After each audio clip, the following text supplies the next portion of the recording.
centro de tu iglesia sé Jesús.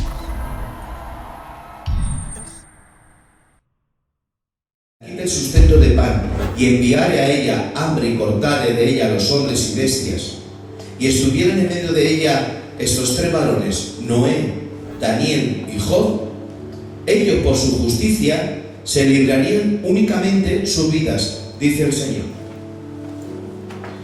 Si hiciera pasar bestias feroces por la tierra por su pecado y la asolare, y quedare desolada de modo que no haya quien pase a causa de las fieras, y estos tres varones estuvieran en medio de ella, vivo yo, dice Jehová, ni a sus hijos ni a sus hijas podrían librar.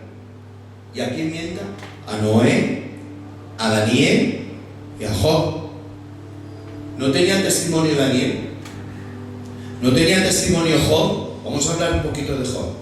Se presenta Satanás allí y dice Dios: ¿has considerado a mi siervo Job, que no hay otro como él con toda la tierra?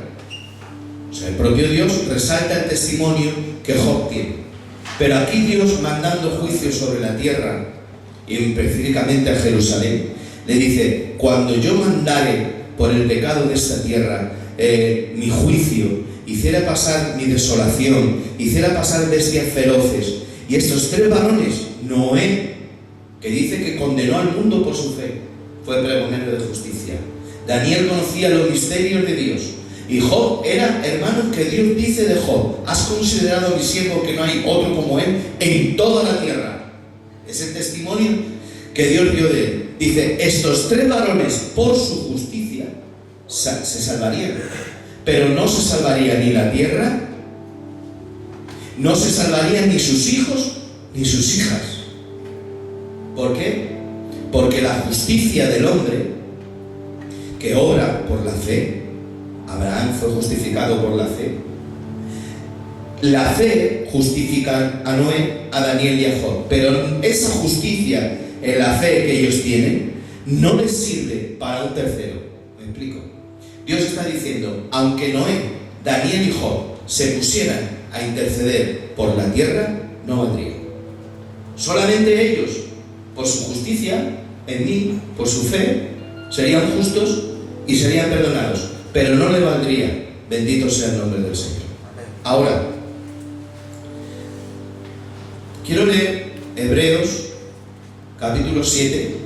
Tenemos claro que Dios no va a hacer nada porque yo pida a Dios por un segundo, por mi justicia. Es decir, yo puedo pedir por Felipe: Señor, visita a mi hermano Felipe, bendícelo, engrandécelo. Pero yo no puedo pensar que por mi justicia, que por el nivel de ungido que yo soy, por el nivel de unción que yo tengo, por el nivel de intercesor que yo tengo, yo voy a conseguir una bendición especial para Felipe. Si ora el hermano Dani, no, tengo que ser yo primero. Entonces, yo no creo en los grupos de intercesión especiales, que no puede entrar nadie, solamente es unos elegidos o unas elegidas que están allí porque tienen un nivel de unción más grande. Dios no obra por los niveles de unción. Dios obra únicamente por el mérito de uno, que no es el mérito de Noé, no es el mérito de Daniel, no es el mérito de Job, no es el mérito de Miguel, no es el mérito del Felipe, no es por tu mérito, es por el único mérito de un nombre que es sobre todo nombre. Y en ese nombre se tiene que doblegar toda rodilla de lo que está en el cielo, en la tierra y debajo de la tierra, y toda boca de confesar que Jesucristo es Señor sobre todas las cosas. Entonces todo es por Jesucristo. En Jesucristo sí, es Jesucristo la señal por la cual Él intercede por nosotros. Ahora vamos a leer Hebreos capítulo 7. Dios pone un mediador, que son los sacerdotes. ¿Y qué están los sacerdotes? Los sacerdotes son como mediadores para ofrecer sacrificios y ofrendas, para presentarlas. No son ellos el sacrificio, no son ellos las ofrendas. Las ofrendas son las que cada uno traía y en la fe que traía en la ofrenda, en ese sacrificio, Dios ponía sus ojos. Pero tampoco era mérito del sacerdote, porque el sacerdote no tenía tampoco propia justicia para que por el sacerdote Dios perdonara al pueblo, sino que el sacerdote era un administrador que administraba ofrendas de gratitud, ofrendas de sacrificio, ofrendas de libación. No podemos entrar en todas las clases de ofrenda. Era un mediador, no era un intercesor. Un intercesor significa: haz el favor mirándome a mí. Pero Dios no hace nada mirándome a mí, ni a ti, ni aún Dios te ama por lo que tú eres. ¿Cómo, hermano? No. Dios no te ama por lo que tú eres. Dice Dios: no lo hago por vosotros, casa de Israel.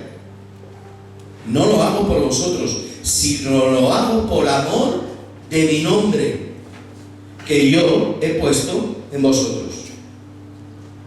Si tú pides a alguien de la calle, pide perdón a Dios por sus pecados, pero no lo hace por medio del único intercesor.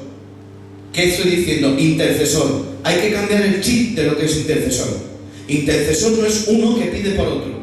Hay que diferenciar: yo pido por ti, eso sí dice la Biblia, que oremos unos por los otros, que oremos unos por los otros. Pero no debemos pensar que Dios lo va a hacer, que yo ore por un hermano o ore por una nación y Dios lo haga por mi mérito.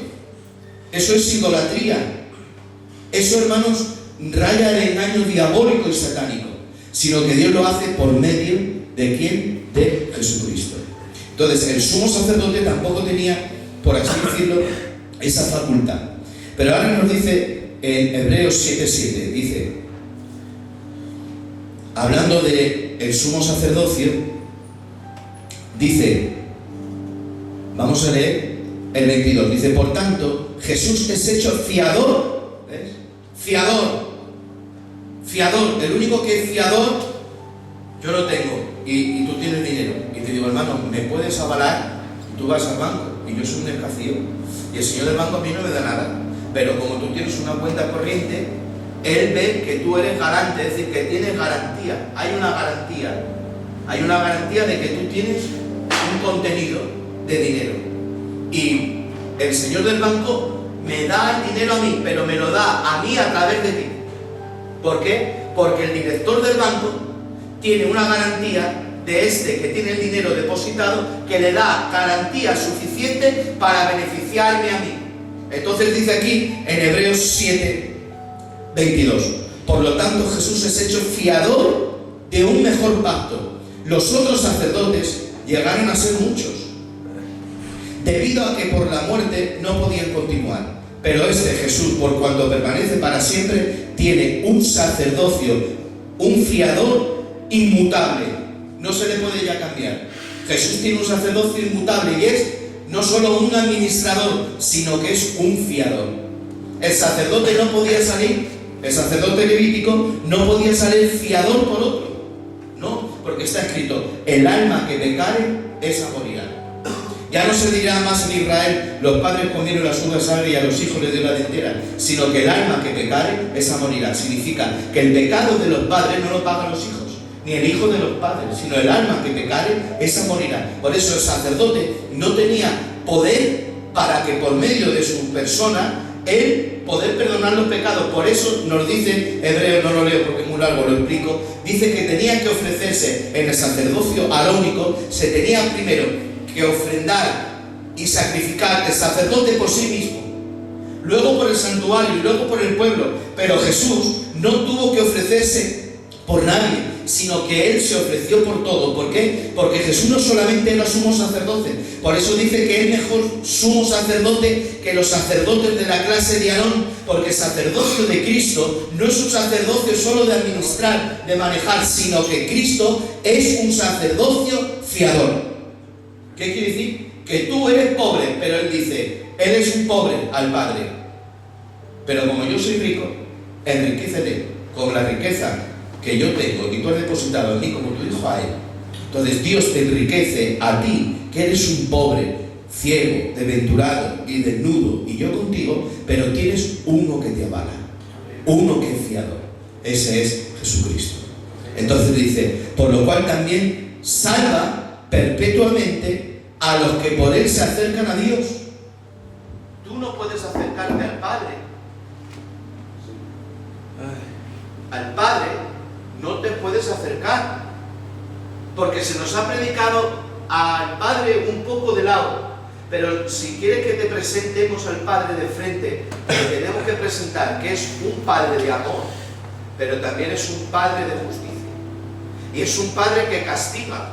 Y es un Padre que Él, como juez, ha creado la ley. Y aún los jueces terrenales tienen que jugar con la ley que han creado los hombres. Si no juzgan según la ley, lo quitan de juez.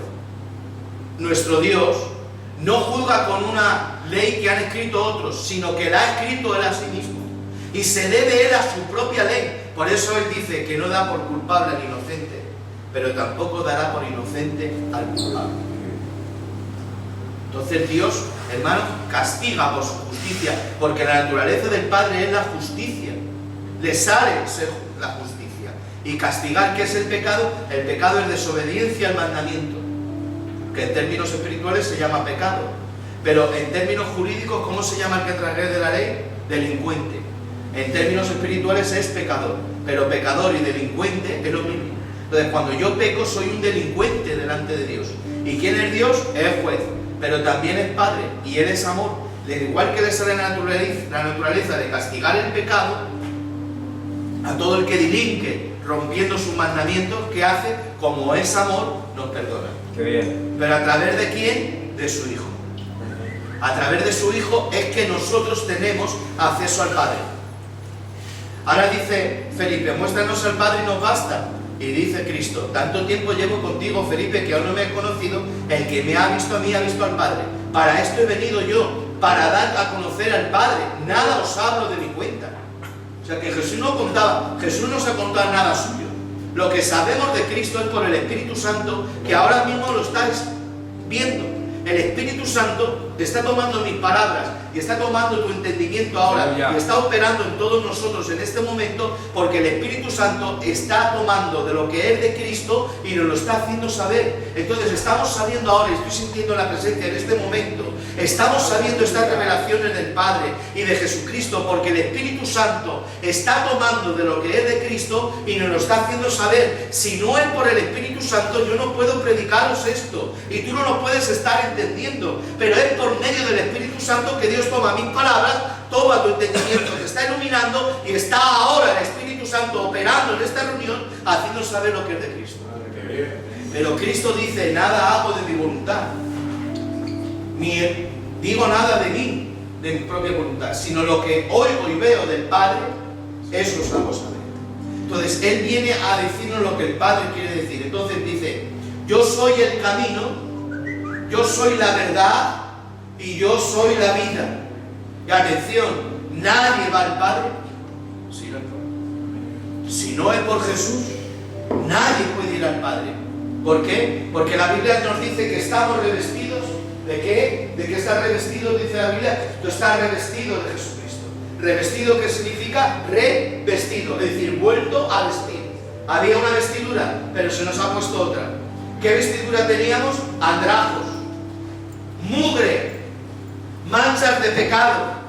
Pero en esas manchas de pecado y de mugre, el Padre ya no nos ve así. ¿Por qué? Porque nos ve con otro nuevo vestido. ¿Qué es ese nuevo vestido? Vestidos de Jesucristo. ¿Y qué significa decir vestido de Jesucristo? Ahora, ya lo hemos dicho como nada. No, estar vestido de Jesucristo es que el Padre, cuando te ve a ti y me ve a mí, te ve con el mismo testimonio de su Hijo. Con el mismo nivel que su Hijo. Por favor, piensa esta palabra un momento. El testimonio del Padre de su Hijo. ¿Qué piensa el Padre de su Hijo? Entonces el Padre te ve a ti revestido de su Hijo. Entonces, como el Padre y el Hijo se aman en una unidad perfecta, el Padre te ama porque te ve revestido de Jesucristo. Por eso dice la Biblia, hay este sentir que hubo en Cristo Jesús, el cual Él se empobreció para enriquecernos a nosotros. ¿En qué se empobreció? En que su riqueza la compartió con nosotros. ¿El qué? Que Él, estando en el cielo, Él siendo en forma de Dios, no estimó ser igual a Dios como cosa que aferrarse, sino que se despojó. ¿Qué significa se despojó? Que dejó su esencia, aunque seguía siendo Dios, no se aferró a ello, sino que se hizo hombre, y estando en la condición de hombre, se humilló todavía más y se hizo obediente hasta la muerte, y muerte de cruz. Entonces el Padre, ¿cómo nos ve? Nos ve revestidos de Jesucristo. Sigo un poco más, dice: por lo cual también puede salvarnos perpetuamente. ¿Cuánto nos puede salvar? Perpetuamente. ¿Cuánto dura la salvación? Perpetuamente. La salvación es perpetua. La salvación no se acaba, no se agota. O sea, la salvación de parte de Dios sigue vigente. Cuando no está vigente es cuando tú no la aceptas. Pero porque tú no la aceptes no está, en los pactos de Dios son inmutables. El pacto queda. Y el pacto de salvación queda. El que no queda eres tú y soy yo, que le damos la vuelta a Dios la espalda. Pero eso no significa que la salvación siga estando allí. La salvación sigue estando allí, perpetuamente. El hijo dejó de ser hijo cuando se fue de la casa del padre, no. Seguía siendo hijo. El padre seguía amando. ¿Qué hizo el hijo cuando volvió? Le restituyó todo lo que le había perdido, le volvió otra vez a enriquecer. Entonces nos dice que tal, por lo cual también puede salvarnos perpetuamente a los que por Él, ¿por quién? Por Él, por Cristo se acercan a Dios, viviendo siempre, ¿para qué? Para interceder por ellos. ¿Qué está haciendo Cristo en el cielo? Siempre interceder. ¿Quién es el que puede interceder? Yo no. No me pidáis que interceda por el suyo, que Dios lo haga por mí. Dios no lo hace por mí, ni lo hace por ti, lo hace por Él. ¿Y qué garantía tenemos? Que Él intercede por nosotros. Ahora sí que vamos a orar, no yo, todos. Y vamos a orar por estas peticiones que habéis puesto. ¿Para qué? Porque vamos a pedir por el nombre que está puesto, por el nombre del único que es intercesor, el único que tiene poder de interceder. ¿Y cuál es? Que dice el Padre: todo lo que pidierais en mi nombre, pidiéndole al Padre en mi nombre. Entonces hay que pedirlo todo en el nombre de Jesús. No puedes declarar en tu nombre, no puedes decir en tu nombre, no puedes hacer nada por tu persona. Le dice Dios a Israel: por donde habéis ido, habéis manchado mi nombre. El nombre que yo puse en vosotros lo habéis manchado. Pero ¿qué haré? Os perdonaré, os lavaré y os limpiaré. Pero no lo hago por vosotros, casa de Israel, sino lo hago por amor de mi nombre en vosotros. Entonces, ¿por qué el Padre te perdona? Tú no te mereces ser perdonado, ni yo tampoco. Pero ¿por qué el Padre nos perdona? Dios te bendiga. ¿Por qué? Porque en nosotros invocamos el nombre de su Hijo. Y en el nombre de Jesús, ¿dónde está el poder? Mirad, voy a decir aquí palabras que algunos romperán esquemas. Y voy a ser muy prudente y no quiero ofender a nadie, ¿vale? Separar el poder de Dios del nombre de Dios roza la brujería. Hay que buscar el poder de Dios fuera del nombre de Dios. Eso es brujería, eso lo buscan los brujos. Eso es el esoterismo, el misticismo, buscar el poder esotérico fuera del nombre de Dios. No, el poder de Dios está en el nombre de Dios. Pero el nombre de Dios, cuando se declara en fe y con dirección, porque también invocar el nombre de Dios como a nada, eso también es malo. Porque es usar el nombre de Dios en vano. Y es un pecado como el adulterio. ¿Qué es más grande, el adulterio o decir el nombre de Dios en vano? Es ahí mismo, están los 10 mandamientos. ¿Qué es más fuerte? ¿Cometer adulterio o decir el nombre de Dios en vano? Está dentro del decálogo. Y el que rompe un mandamiento lo infringe todos. Entonces, decir el nombre de Dios en vano también, hermano, es un pecado grave de condenación. Nosotros solo catalogamos de condenación el adulterio. Claro que es de condenación, pero también es el robar, también es el envidiar, también es honrar a tu padre y a tu madre, también es tener ídolos en tu corazón, también es usar el nombre de Dios en vano. Entonces, si queremos que venga el poder de Dios, ¿qué tenemos que decir? En fe tenemos que declarar el nombre de Dios. Por eso, cuando vinieron a por Jesús en el huerto de Getsemaní, Jesús dijo: ¿a quién buscáis? Y el Sanedrín dijo el nombre humano civil de Cristo, que era Jesús de Nazaret. Pero no era solo Jesús de Nazaret, era el nombre suyo civil. Como yo soy Miguel, para aceptar con él como hombre tenía un nombre civil. ¿Cuál era? Jesús, el de Nazaret. Y el Sanedrín dice: ¿a quién buscáis? A Jesús de Nazaret. Y ahora dice: yo soy. Pero el nombre de Jesús de Nazaret, humano, y el nombre de yo soy es la unión hipostática. Es decir, el verbo yo soy es la divinidad y Jesús de Nazaret es la humanidad. Y ahí se unió. Entonces, ¿a quién buscáis? A Jesús de Nazaret. ¿Pero qué dijo él? Yo soy. Y al decir yo soy, dijo el nombre que Moisés oyó en la zarza, que le dijo Moisés a Dios. Yo voy a los hijos de Israel, les pregunto quién me envía, quién diré que me manda. Y le dice Dios, ¿por qué preguntas por mi nombre? Y eso nos ha enseñado millones de veces, que todo lo que tiene nombre ya no puede ser otra cosa. Pero Dios no tiene nombre. El nombre que se le dio, Yahvé, más latino, Jehová. Pero Dios no se llama ni Jehová, ni Yahvé, ni Adonai. Dios no tiene nombre, porque ¿sabéis qué le dijo Dios? Así dirás a los hijos de Israel, que yo soy, me envía a vosotros. El original dice, el que será, o el que es. ¿Por qué? Porque siempre es. Dios es pasado, es presente y es futuro. Y yo he ido al colegio, hermanos, en la EGB hasta octavo. Más iba menos que más. Pero ¿sabéis lo que aprendí como tú en el colegio?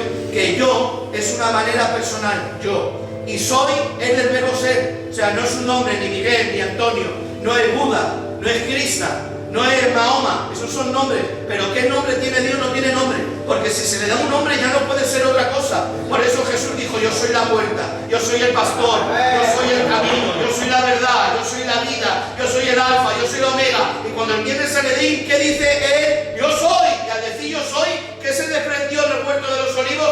Poder. ¿Por qué? Porque el nombre de yo soy es el poder. Y Dios le entregó ese nombre al único humano que Dios puso su nombre, fue a Jesús el de Nazaret. Puso su nombre para que Él sea la señal por la cual podamos tener salvación. Ahora dice, porque tal sumo sacerdote nos convenía. ¿Cómo que no? Nos convenía.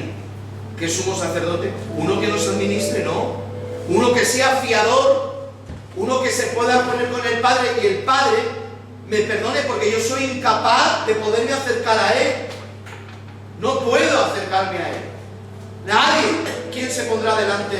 ¿Quién se subirá a tu santuario y se pondrá delante? El limpio de manos, el puro de corazón, el que no calumnia con su lengua, el que ahora en daño propio no habla mal de su prójimo. ¿Quién hay? Así, nadie. Yo pongo mi mano. Nadie. Entonces no podemos estar en el monte de Dios. Pero sí que hubo uno santo, puro, que lo hizo. ¿Quién es? Jesucristo. Entonces dice, por que tal sumo sacerdote nos convenía santo, inocente, sin mancha, apartado de los pecadores y hecho más sublime que los cielos. Entonces, ¿de qué estás revestido?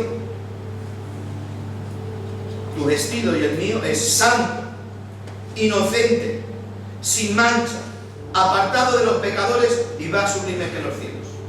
Así te ve el Padre. Pero el demonio no quiere que tú tengas esa noción de cómo te ve el Padre. No quiere, que te hace ver que eres un fracasado, que eres un carnal, que eres un pecador, que eres, porque como hay abogado, que es Cristo, también hay fiscal. Está el abogado, que estoy hablando, pero está el fiscal. Y el fiscal que está para acusar. ¿Y con qué acusa? Con la ley. El fiscal no acusa sin ley. Ante el juez. ¿Quién es el juez? El Dios Padre. ¿Quién es el fiscal? El que acusa, el diablo. ¿Y quién es el que defiende? Es Cristo. Ahora dice, este es nuestro vestido, santo, inocente, sin mancha, apartado de los pecadores, hecho más sublime que los cielos, que no tiene necesidad cada día, como aquellos sacerdotes, de ofrecer primero sacrificio por él propios pecados y luego por los del pueblo, porque esto él lo hizo una vez para siempre, ofreciéndose a sí mismo. Porque la ley constituye sumos sacerdotes a débiles hombres, pero la palabra del juramento posterior a la ley, al Hijo, hecho perfecto para siempre. Entonces, en este nosotros tenemos la fe de que Él intercede por nosotros al Padre. Y he hablado, hermanos, de juicio. Y hemos dicho que, según Ezequiel 14:14, ni Daniel, ni Noé, ni Job, Dios miraría su cara. Aunque Daniel se pusiera y dijera, perdona Israel por mí, apártate, Daniel. Aunque Job se ponga, apártate, Job. Aunque Noé se ponga, apártate, Noé. Pero en el momento que se puso el sacrificio de su hijo, del cordero, el mérito, la sangre, el vituperio, el escarnio del padre ver a su hijo, el hijo era el único que podía interceder por nosotros. Entonces, en este juicio hay un juez que es el Dios Padre. ¿Vamos bien hasta aquí? ¿Estáis bien? Los que estáis bien digan amén. ¿No os dormís? ¿Seguimos un poco más? Vale. Dios es el juez, el Padre el juez, el fiscal es el diablo y el abogado es Cristo. ¿Vamos bien? Lo voy a dejar aquí y luego voy a volver. Esto no es una enseñanza lineal, es una enseñanza circular. O sea, os voy a coger y os voy a hacer así como los toros. Voy a coger Isaías, luego te cojo Deuteronomio, luego te cojo Ezequiel, luego te cojo Mateo, luego te cojo Pablo, y así tú te vas a ir agarrando a todos los sitios y tienes firmamento. Porque hay que se agarra un versículo y va como en el autobús. Así no. En el autobús, en la doctrina, no podemos ir así. Tenemos que agarrarnos firme en una amplia de ir con textos seguros y fijos, porque esa es la verdadera doctrina. ¿De dónde sale la falsa doctrina? De un texto sacado fuera de un contexto. Pero cuando hay diferentes, hermanos, vueltas, y aunque parece que esto es un mareo, no traigan más a Miguel porque nos marea, nos lleva de un lado. Bueno, pues maréate, porque a base de mareos, luego caminarás firme y andarás firme en el nombre del Señor. Bueno, Cristo, Dios, pone señales. Y pone una señal, hermanos, que es algo que quiero hablaros, que esto no vais a poder oír nunca en la iglesia. Pero aquí, como somos hombres, podemos oír, ¿vale? Lo vamos a hablar muy despacito, muy tranquilamente, porque esto hay que hablarlo despacito. Romanos 4:11 dice: y recibió la circuncisión como señal, como sello de la justicia de la fe que tuvo estando aún incircunciso, para que fuese padre de todos los creyentes no circuncidados, a fin de que también a ellos la fe les sea contada por justicia. Está aquí hablando de Abraham, que Abraham recibió la circuncisión fuera de la ley. O sea, la circuncisión fue anterior a la ley. Entonces, la circuncisión, habla Romanos, no sirve para justificación. Entonces, el judío se jacta que cuando tiene la circuncisión, esa circuncisión le sirve como justificación. Volvemos otra vez a lo mismo, a la justificación. Y quiero poner estos ejemplos para que veáis el gran importante que tiene Cristo. Entonces, es decir, vamos a hacer un grupo de intercesión y aquí solo pueden entrar los ungidos. Eso no es bíblico. Eso es idolatría. No, si Dios no va a oír a los superungidos y superespirituales. Dios nos oye a todos. Pero Dios nos va a oír cuando oremos en el nombre del único intercesor que existe, que es Cristo. Cuando hablo de interceder, es el concepto de pedir por otro para que lo haga por mí. ¿Vale? Vale. Si tú tienes por concepto el interceder, orar por tu hermano en el nombre de Jesús, lo estás haciendo bien. Pero yo me refiero a que pensar que Dios va a perdonar o va a hacer algo por mí. Porque lo digo yo, porque soy súper ungido, súper espiritual, o soy lo que quiera ser. No, eso no es de Dios y no es bíblico. Ahora, aquí habla de Abraham, que recibió la circuncisión antes de que viniera la ley. Ahora, ¿qué es la circuncisión? La circuncisión, hablo palabras muy santas, es una señal que Dios pone a su pueblo. Pero la pone en un lugar que es llamativo, nos llama la atención. La pone, hermanos, en el miembro del hombre. La señal se hace en el miembro del hombre. ¿Por qué? Porque el pecado entró por un hombre. ¿Y cuál es la manera de propagación? ¿Por dónde se propaga la generación? Por medio de la simiente, de la semilla. Entonces, ¿qué significa circuncisión? En la palabra hebrea para circuncisión, circuncisión significa escisión. Pero la palabra hebrea, término bíblico, es Brit Milá. Brit Milá significa el pacto de la palabra. Entonces, ¿por qué Dios pone esa señal? Es una señal que va a marcar también a Cristo. Porque la verdadera circuncisión, ahora os voy a explicar, es la de Cristo. Entonces, la circuncisión también es una señal. ¿El qué es señal? La señal del pacto. ¿Por qué Dios la pone ahí? Porque ahí es el medio por donde viene la simiente, por donde viene la semilla. Ahora, otro concepto de señal. La circuncisión es en redondo. Y he dicho que es el pacto de las palabras, la circuncisión, y es en redondo. Entonces, cuando se corta, aparece algo que está oculto. Entonces, es un simbolismo de una revelación. Es que se tiene que cortar carne para que salga algo que está oculto. ¿Me estáis entendiendo? Entonces, es un pacto de revelación que muestra algo que se va a mostrar. Y se hace en una manera en redondo, para que aparezca algo que está en oculto. Ahora, eso está en la señal del pacto de la palabra. Ahora, el hombre puede dominar su mente con la palabra, su mente. Pero las tensiones y la alianza de las pasiones del hombre están arraigadas ahí. Ese es el elemento que no se domina.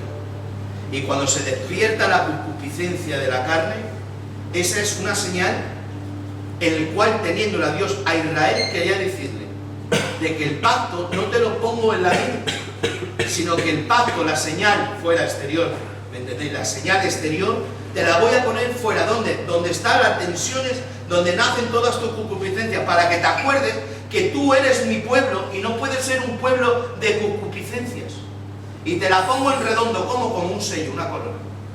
Por eso, cuando un judío cometía un adulterio, era doble mancha. ¿Por qué? Porque al cometer adulterio, pues utiliza el miembro sexual, y ahí tiene la circuncisión, que es la señal del pacto, que es como un anillo. La circuncisión se hacía en redondo y es como un anillo. Por eso el pecado que hizo David fue un pecado en pacto. No cometió solo adulterio, cometió primero adulterio, homicidio, se llevó a una mujer que estaba menstruando, y encima, al cometer adulterio, la señal que llevaba en su cuerpo David la ensució, llegándose a una mujer inmunda que no era suya y cometiendo homicidio. Hizo 4 pecados. Ahora, la verdadera circuncisión no es esa. La verdadera circuncisión es mostrando a Cristo. ¿Por qué? Porque Cristo, ¿dónde muere? ¿En qué lugar muere? ¿Cómo se llama? Gólgota, Golgole en hebreo. ¿Pero qué se traduce? Calavera. ¿Y una calavera qué es? Cabeza. ¿Y qué es lo que sale cuando se hace la circuncisión? Cabeza. Cabeza de pacto. ¿Y dónde muere Jesús también? En una cabeza, en un lugar de la calavera. ¿Para qué? Para que por la señal, esa señal que Dios puso a Israel en su carne, entendiéramos que Cristo es el verdadero pacto de la palabra, y para eso muere en un lugar que se llama la calavera. Y una calavera es parte de la cabeza, casi una cabeza, pero que por el interior ha llegado a ser una calavera. ¿Lo habéis entendido? Amén. Cristo es una señal de la verdadera circuncisión, es el pacto de la palabra. Israel, vosotros sois el pueblo santo mío, y vosotros no podéis tener la tensión aquí. Por eso os marco ahí. Soy el único pueblo que os marco. Pero eso no te sirve para justificar, porque ya os digo, y nos dice Pablo, que la circuncisión no sirve para ser salvo, porque Abraham la recibió antes de la ley. ¿Y qué le hizo salvo a Abraham? La circuncisión no. Le hizo salvo la fe, no la marca. Era una marca. Por eso Dios, estoy hablando ahora de marcas, utiliza una marca, una señal. ¿Por qué? Porque vosotros, Israel, seréis el pueblo que transmitiréis mi legado, dice Pablo. ¿De qué aprovecha el judío? Primero lo pone verde. Dice, tú por ser judío no tienes justificación delante de Dios, porque no andas conforme a la ley, no andas conforme a la fe, andas conforme a la ley. Te creen maestro de niños, instructor de indoctos, pero tú que tenías que andar conforme a la fe, andas conforme a la ley. Entonces has errado, no tienes excusa. Y al gentil le dice, tú no te puedes decir, ay, no tengo conocimiento, has sido judío, yo no, has sido judío. No, porque tú, Dios ha mostrado a ti por medio de las cosas hechas. Entonces, ni judíos ni gentiles se pueden justificar delante de Dios, como estamos en el banquillo de los condenados. Judíos y gentiles en el banquillo de los condenados. Porque ellos jactaban en que eran el pueblo de la circuncisión, pero la circuncisión no era para salvación, era como una señal de que tú eres el pueblo que tiene que transmitir mi santidad. Y dice Pablo, después de poner al judío verde y en su sitio en el banquillo también como culpable, si tú no andas en la fe de Jesucristo, aunque te eras el Dios de los pactos y la palabra de Dios se te haya entregado a ti, no te vale de nada. Pero dice Pablo, ¿qué aprovecha el judío? Dice, mucho, de todas maneras, porque a ellos ha sido entregada la palabra de Dios.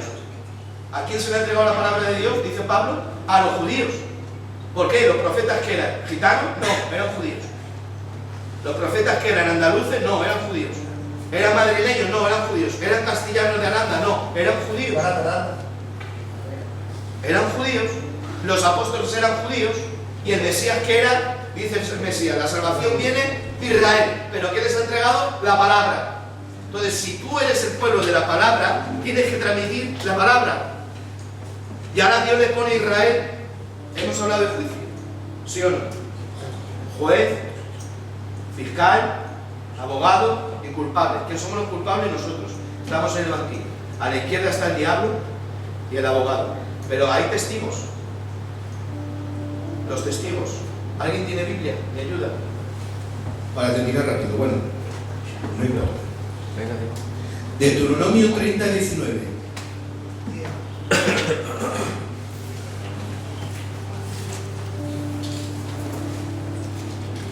A los cielos y a la tierra llamo por testigos hoy contra vosotros. No solamente tenemos un acusador fiscal, el diablo. Dice Deuteronomio 30, 19. A los cielos y a la tierra, dice Dios, llamo por testigos hoy contra vosotros, que os he puesto delante la vida y la muerte, la bendición y la maldición. Escoge pues la vida para que vivas tú y tu descendencia. Deuteronomio 31, 28. Dice: congregad a todos los ancianos de vuestras tribus y a vuestros oficiales, y hablaré a sus oídos estas palabras, y llamaré por testigos contra ellos a los cielos y a la tierra. Dios a Israel les ha puesto dos testigos que los observan siempre, que son los cielos y la tierra. Y los cielos y la tierra persiguen a Israel siempre. Los peores enemigos de Israel no son los árabes. ¿Sabéis quién son? Los cielos y la tierra. Porque Dios los llamó por testigos. Venid cielos y venid tierra. Y Dios los coge por testigos a los cielos y la tierra. ¿Para qué? Para disciplinar ¿a quién? A su pueblo, a Israel. Y a Israel siempre le ha perseguido dos testigos: el cielo y la tierra. ¿Por qué le persiguen tanto a Israel? Porque cuando Israel es rebelde, los persiguen. ¿Por qué siempre tiene persecución? Porque siempre siguen siendo rebeldes. ¿Es el pueblo de Dios? Sí, pero es un pueblo rebelde, duro de cerviz, que vino el Mesías, hermano, y no lo aceptaron. ¿Y qué pone Dios? Al cielo y a la tierra, como testigos. Por eso vienen los nazis, terminan los nazis, vienen los palestinos, terminan los palestinos, vienen los ingleses, terminan los ingleses, vienen los otomanos, vienen los babilonios, los medopersas, los asirios, y así, ¿hasta cuándo? Hasta que Israel se vuelva. Pero lo mismo que Dios llamó a los cielos y a la tierra como testigos, cuando Israel se vuelve, vamos a leer ahora Isaías 45:8. Hay dos testigos que acusan a ellos, a Israel.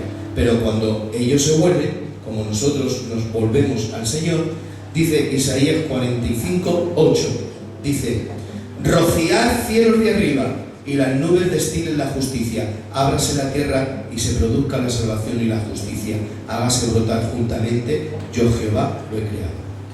Fijaos, el cielo y la tierra acusarán, lo llama Dios como testigos, pero dice que rocíe los cielos de arriba. ¿De dónde viene la salvación? De los cielos. ¿Pero de dónde nació el Salvador? De la tierra. Dios llamó al cielo y a la tierra como testigos contra Israel. Pero la salvación viene del cielo, porque Cristo vino del cielo, ¿sí o no? Pero vino del cielo, pero nació como hombre, no vino en un rayo. Pudo haber venido en un rayo, no. Vino del cielo, pero nació en la tierra. Por eso se cumple Jeremías, dice: rociar cielos de arriba y las nubes destilen la justicia, hágase la tierra y produzca la tierra la salvación y la justicia, hágase brotar juntamente, yo Jehová lo he creado. Isaías 65:17. ¿Por qué dice que Dios creará cielos nuevos y tierra nueva? ¿Alguien lo ha pensado alguna vez? Os lo voy a decir ahora. sea, alguna vez has tenido esas preguntas que por qué creará Dios cielos nuevos y tierra nueva, por esto mismo, porque Dios los llama para acusar a Israel, pero cuando ya se cumpla todo dice, ¿por qué aquí que yo crearé nuevos cielos y nueva tierra? ¿Por qué? Porque no puede al final seguir viendo la misma creación como dos testigos que están acusando. ¿Cuándo los testigos acusan? Cuando el juez sigue acusando, pero cuando ya el juez no acusa, ya no hay testigos.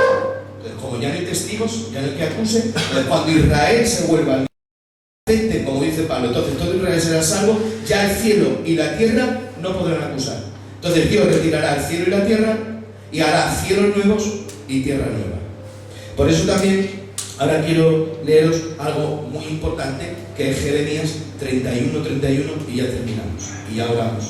Jeremías 31:31, quiero leerlo, que mientras que llegue ese momento de que habrá cielos nuevos y tierra nueva, porque ahora son testigos, dice Jeremías 31:31, fijaos.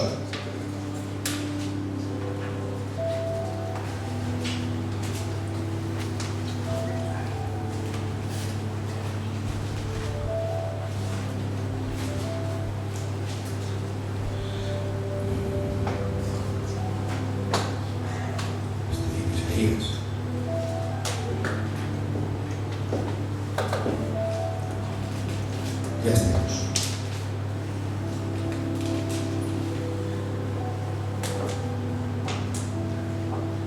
He aquí vienen días, dice Jehová, los cuales haré un nuevo pacto con la casa de Israel y con la casa de Judá. No como el pacto que hice con los padres el día que tomé su mano para sacarlo de la tierra de Egipto, porque ellos invalidaron mi pacto, aunque fui un marido para ellos, dice Jehová. Pero este es el pacto que haré con la casa de Israel. Después de aquellos días, dice Jehová, daré mi ley en su mente y las escribiré en su corazón. Que dice Pablo que la circuncisión ya no es en la carne, sino que es en el corazón. Y Dios ya no dará mandamientos escritos en tablas de piedra, sino que los dará en la tabla de su corazón. Seré para ellos Dios y ellos me serán pueblo. No enseñará más ninguno a su prójimo, ni ninguno a su hermano, diciendo, conoce Jehová, porque todos me conocerán, desde el más pequeño hasta el más grande, dice Jehová, porque perdonaré la maldad de ellos y no me acordaré más de su pecado. ¿Entiendes ahora por qué hay cielo nuevo y tierra nueva? Porque al cielo y a la tierra Dios lo llamó como testigos contra Israel, porque son rebeldes. Pero como dice que ya Dios los perdona, la maldad de ellos los perdonaré, la maldad de ellos no me acordaré más de su pecado, así ha dicho Jehová, que da el sol para la luz del día y las leyes de la luna y de las estrellas para la luz de la noche, que parte el mar, que brama sus ondas, Jehová de los ejércitos es su nombre. Atención 36. Si faltaran estas leyes delante de mí, dice Jehová, también la descendencia de Israel faltará para no ser nación delante de mí eternamente. Si los cielos de arriba se pueden medir y explorarse abajo los fundamentos de la tierra, también yo desecharé toda la descendencia de Israel por todo lo que hicieron, dice Jehová. ¿Qué quiere decir? Que las leyes naturales físicas, que amanezcan, que anochezcan, dice, aunque yo he llamado al cielo y a la tierra de testigos contra Israel, porque lo mismo que hay uno que intercede, hay lo contrario de interceder, que es uno que atestigua en contra. Es lo contrario al que habla a favor tuyo. En un juicio está el testigo, que es el que te acusa, el que te ha visto haciendo el pecado, porque